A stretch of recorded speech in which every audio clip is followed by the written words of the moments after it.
Cockroach और parasite सही में ये माफिया है, हमारे युवा नहीं। 18 accused in exam leaks are now sitting as MLAs in Uttar Pradesh.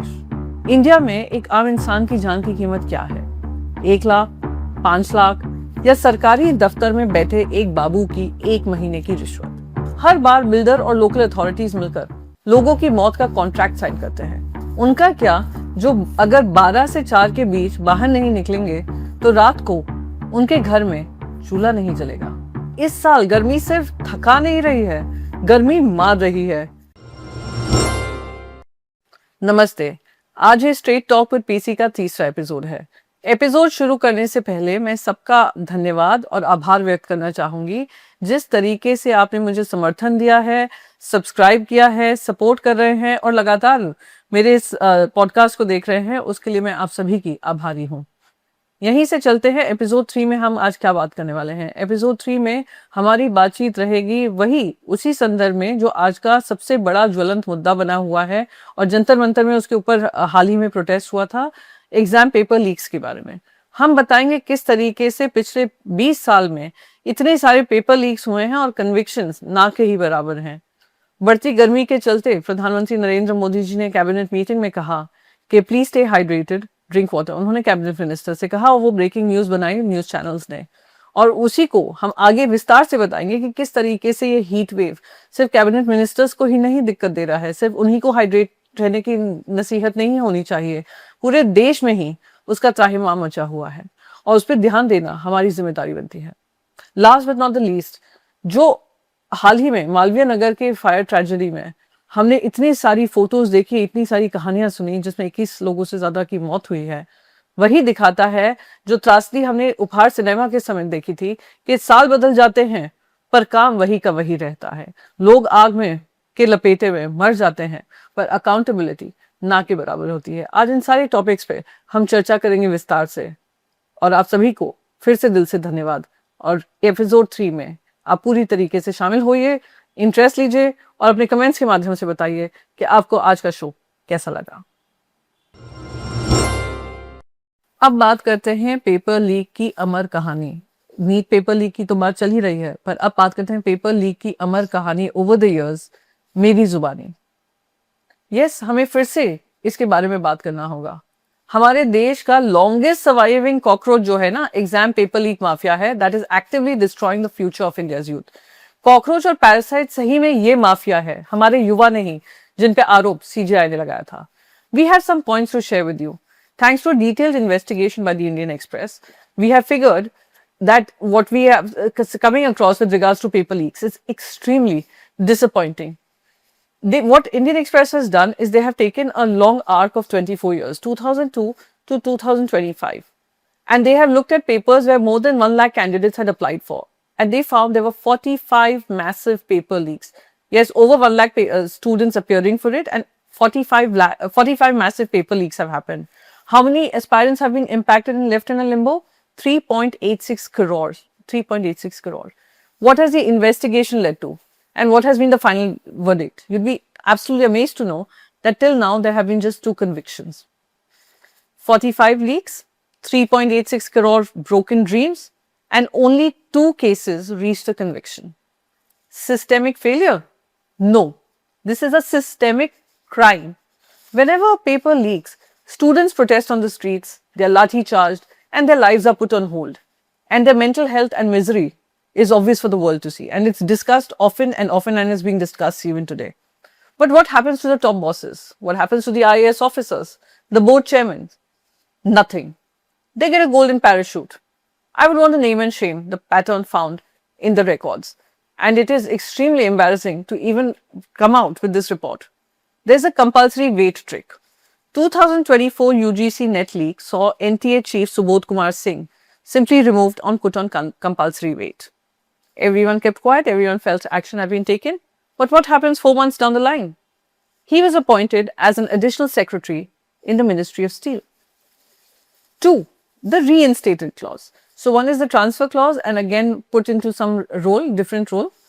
2021 REIT level 2 leak, which is the Rajasthan paper leak. Rajasthan board chairman DP Jaroli was dismissed. Secretary Arvind Kumar Sengwa was suspended. But guess what? Because he was suspended, Sengwa was quietly reinstated and reposted in November 2022. The moral responsibility. Resignation. 2021 UK SSSC leak. IS officer S. Raju resigned citing moral responsibility, which we are all expecting from a minister, but that's lacking. He walked away. But what about legal responsibility for the lakhs of Uttarakhand students? Who takes responsibility for that? Moral responsibility is taken, but legal responsibility? Nothing. Then there's another category, the out on bail club. 2021 RPSC leak. Member Ramu Ram Raika was arrested, but he's currently out on bail. 2013 RPSC leak. Chairman Habib Khan Goran resigned, surrendered, got bail, and the trial is still dragging, still pending, no conviction. Let's look at how the legal system treats these paper leak mafias, and you would be surprised at the pathetic scorecard of the legal system. Shockingly, the investigation reveals that 18 accused in exam leaks are now sitting as MLAs in Uttar Pradesh. 18 accused in exam leaks are sitting as MLAs in Uttar Pradesh. So the people who leak your papers are now making your laws. Let that sink in.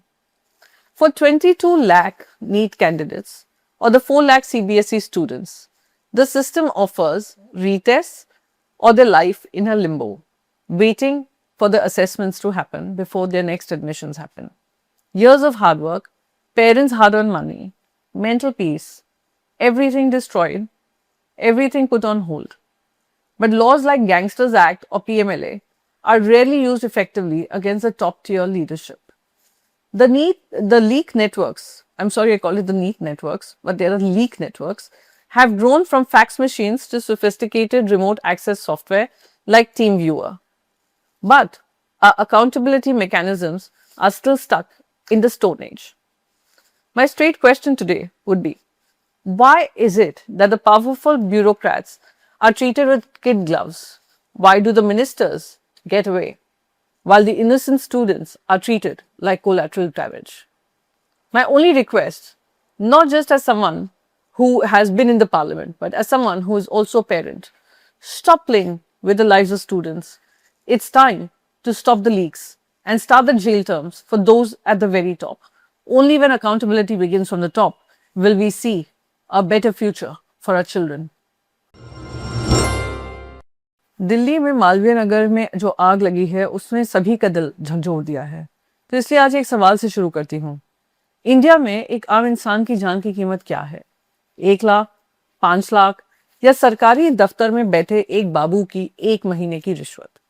आज बात करेंगे उन लोगों की जो system की लापरवाही, corruption और अथॉरिटीज की गंदी रिश्वतखोरी की वजह से जिंदा जल गए, और उससे भी बड़ा पाप, उनके परिवार का जस्टिस के लिए वो कभी ना खत्म होने वाला इंतजार। चलिए थोड़ा फ्लैशबैक में चलते हैं। ईयर 1997, दिल्ली का पॉश एरिया उपहार सिनेमा। लोग मूवी देखने गए थे, पर कहां से निकले, किसी शमशान में पहुंच गए। लेकिन हुआ क्या था? ट्रांसफॉर्मर में आग लगती है, फायर एग्जिट्स लॉक थे, सेफ्टी नॉर्म्स का मजाक उड़ाया गया था, 59 लोग दम घुटने की वजह से मर गए। अब 20 साल की लीगल बैटल चली, केस चलते चलते 4 अक्यूज मर गए और 8 विटनेसेस जो थे वो होस्टाइल हो गए। होस्टाइल मतलब उन्होंने अपना जो बयान है वही बदल दिया। क्यों? क्योंकि अक्यूज कोई आम लोग नहीं, बड़े बिजनेस टाइकून्स अंसल ब्रदर्स थे। और 2022 में कोर्ट क्या फैसला सुनाता है कि उनकी 7 साल की एविडेंस टैंपरिंग की सजा को उनकी एडवांस स्टेज और मेडिकल कंडीशंस के नाम पर खत्म कर दिया जाए। उन्हें जेल से छोड़ दिया गया और कुछ करोड़ का फाइन लगाया गया। आप कह रहे होंगे 97 की बात क्यों कर रही हूँ? क्योंकि दिन बीत गए होंगे पर काम वही चल रहे हैं। और ट्रेजेडी ये है कि हमने उपहार सिनेमा से सीखा कुछ नहीं। सिस्टम आज भी वैसा ही सड़ा हुआ सा है।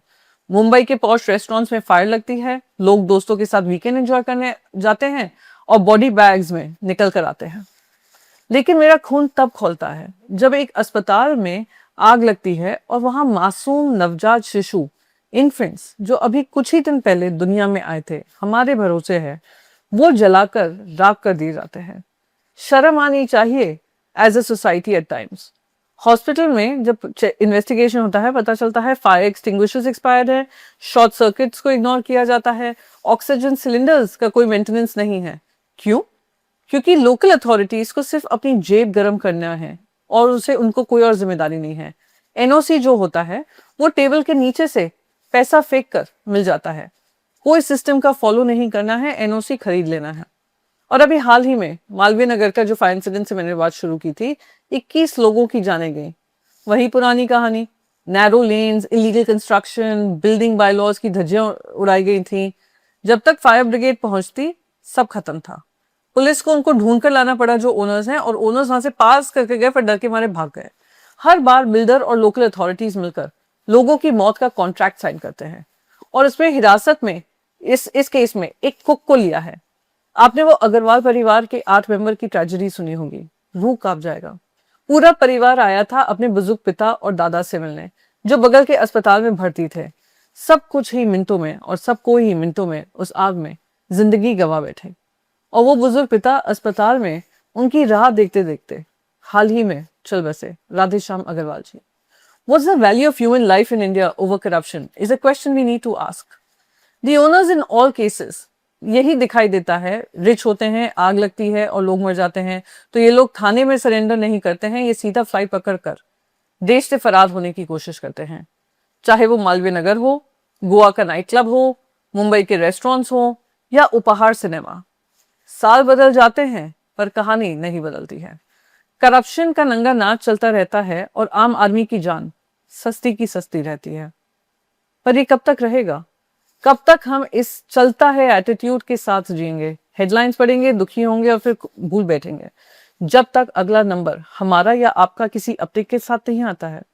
फास्ट ट्रैक कोर्ट सिर्फ हेडलाइंस के लिए हैं क्या? बिल्डिंग सेफ्टी लॉज सिर्फ फाइल्स में दबने के लिए हैं? You must remember, it is time to ask this question, and it is time to ensure justice is never denied, because justice delayed is justice denied. और इस देश में डिले नहीं, जस्टिस का गला घोटने का काम हो रहा है, इसलिए we need to speak up. सबसे पहले एक बहुत ही इंपॉर्टेंट और mind blowing piece of advice एक कैबिनेट मीटिंग के दरमियान पता चली। हमारे न्यूज़टेनमेंट मीडिया के माध्यम से it was called the breaking news. What is the breaking news?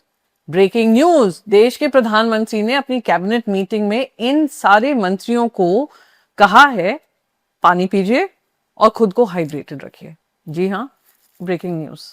But listen, jokes apart, let's talk straight. We did see so many of our students beat the summer heat and reach Jantar Mantar. The heat is on, but besides advisories, government alarm bells are off. सरकारी advisories निकालना बड़ा आसान है। 12 से 4 बजे के बीच धूप में मत निकलो। पर ये एडवाइजरी एसी रूम्स में बैठकर पढ़ने के लिए अच्छी लगती हैं। उनका क्या, जो अगर 12 से 4 के बीच बाहर नहीं निकलेंगे तो रात को उनके घर में चूल्हा नहीं जलेगा।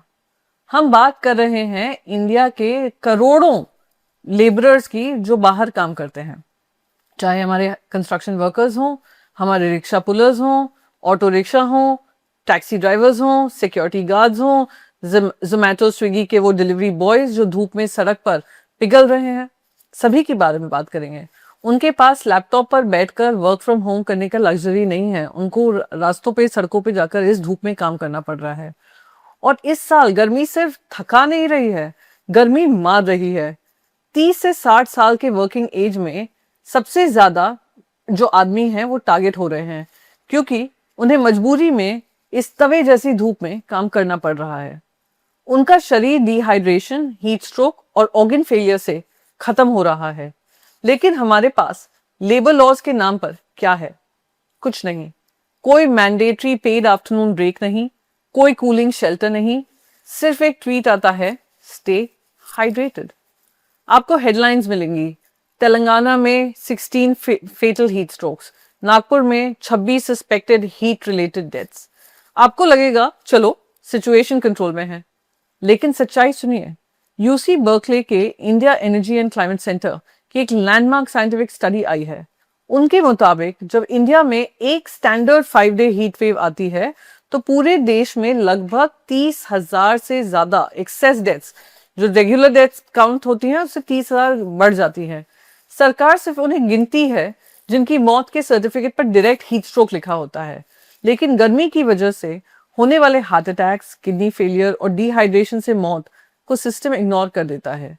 ये मौतों का आंकड़ा नहीं है, ये सिस्टम का फेलियर है जो छुपाया जा रहा है। चलो एक कदम और आगे चलते हैं और बात करते हैं हमारे शहरों के फ्यूचर की। चाहे वो दिल्ली हो, नोएडा हो, अहमदाबाद हो, मुंबई हो, ये अब शहर नहीं रहे, ये कॉन्क्रीट हीट आइलैंड्स बन चुके हैं। हर कोने में पेड़ काटकर हाई राइज बिल्डिंग्स खड़ी कर दी गई हैं। उन बिल्डिंग से निकलने वाला एसी का एग्जॉस्ट हवा को और गर्म कर रहा है। और सबसे खतरनाक चीज क्या है पता है?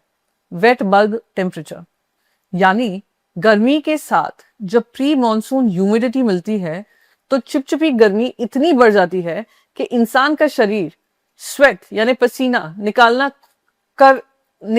कर खुद को ठंडा नहीं कर पाता। एक ऐसी स्टेज आती है जहां इंसान का इंटरनल कूलिंग सिस्टम फेल हो जाता है। अगर ग्लोबल वार्मिंग का यही हाल रहा तो अगले कुछ सालों में इंडिया के आधे से ज्यादा बड़े शहर इंसानों के रहने लायक नहीं बचेंगे। हम एक ऐसी भट्टी में रह रहे हैं जहां से निकलने का कोई रास्ता नहीं दिख रहा है। तो दोस्तों, अगली बार जब आप किसी नेता को भाषण देते हुए सुने कि पानी पीजिए और छाता लेकर निकलिए, तो उनसे ये जरूर पूछिएगा कि पब्लिक प्लेसेस पर पीने के पानी के टैप्स कहाँ हैं? हमारे लेबर लॉज में क्लाइमेट प्रोटेक्शन कहाँ है? हमारे शहरों को कंक्रीट का जंगल बनने से रोकने का मास्टर प्लान कहाँ है? इन सवालों से आप उनको जरूर दागिएगा। And this is PC, keeping it straight, keeping it real. Sign off करने से पहले एक ग्लास पानी जरूर पी लेना। See you in the next episode.